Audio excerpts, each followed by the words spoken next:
बिस्मिल्लाहिर्रहमानिर्रहीम। अस्सलाम वालेकुम दोस्तों, उम्मीद करता हूँ सब खैरियत से होंगे। पिछली किस्त में आपने देखा कि अर्तुगरुल माल से निकलने में कामयाब हो जाता है और दूसरी तरफ अब शब एक राज भी फाश हो चुका होता है। इस किस्त के बाद गुज़र दौर से बात कर रहे थे, मुझे अब यहाँ से निकल कर इस्लाम के पहले से मदद करना है। मेरा खुदा इस किले में रहकर और कुछ भी करना मुमकिन नहीं रहा। दूसरी तरफ अर्तुगरुल, ज़ेलदम शहाबुद्दीन और गुलदारो अस्मा के खेमे में जा रहे होते हैं और इससे पूछताछ करने की कोशिश करते हैं, लेकिन लाख कोशिशों के बावजूद भी वो अपना मुंह खोलने के लिए तैयार नहीं होती है। इसके बाद अर्तुगरुल अपना खंजर निकालता है और इसके सर के पिछले हिस्से के कुछ बाल काटता है, जिसके साथ बाल काटने से इन्हें एक निशान दिखाई देता है जो कि सलीबी निशान होता है।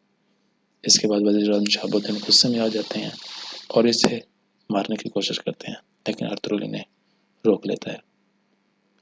इसके बाद अर्तुगरुल और गुलदारो सिपाहियों की तरबियतगाह की तरफ जा रहे होते हैं और रास्ते में बात करते हैं। गुलदारो इस अर्तुगरुल से कहता है कि हमें अब इन ज़मीनों पर अपना हक हासिल करना होगा, वरना कई कबीला इस दुनिया से हमेशा के लिए मिट जाएगा। अर्तुगरुल, अब अगर हम इस ज़मीन से दरबदर हुए तो किसी से राह में पड़ाव डालना होगा जिसकी शक्तियाँ न तो हम बर्दाश्त कर सकेंगे और ना ही हमारे मवेशी। अब हमें हमारे तमाम दुश्मनों का डट कर मुकाबला करना होगा। अर्तुगरुल कहता है कि ये मांगे तांगे की ज़मीनें हमारी कभी भी नहीं हो सकती भाई। जब तक हम किसी सरजमीन पर अपनी खुद मुख्तार हुकूमत कायम नहीं कर लेते, तब तक हमें राहत मुयस्सर नहीं होगी। सुलेमान शाह अपने चंद साथियों के साथ नात की महफिल सजाता है और इसकी महफिल सुनवाता है। इस तरफ दूसरी तरफ एक सलीबी कबीले में दाखिल हो जाता है और वह अस्मा को मारने की कोशिश करता है।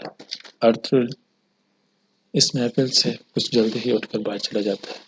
वो देखते हैं कि खेमे में मौजूद सिपाही, खेमे की हिफाजत पर ममूर सिपाही ज़मीन पर लेटे पड़े हैं। वो जल्दी इनकी तरफ बढ़ता है, खेमे के अंदर दाखिल होता है तो देखता है कि एक आदमी अस्मा को मारने की कोशिश कर रहा होता है और वो इसे पकड़ लेता है।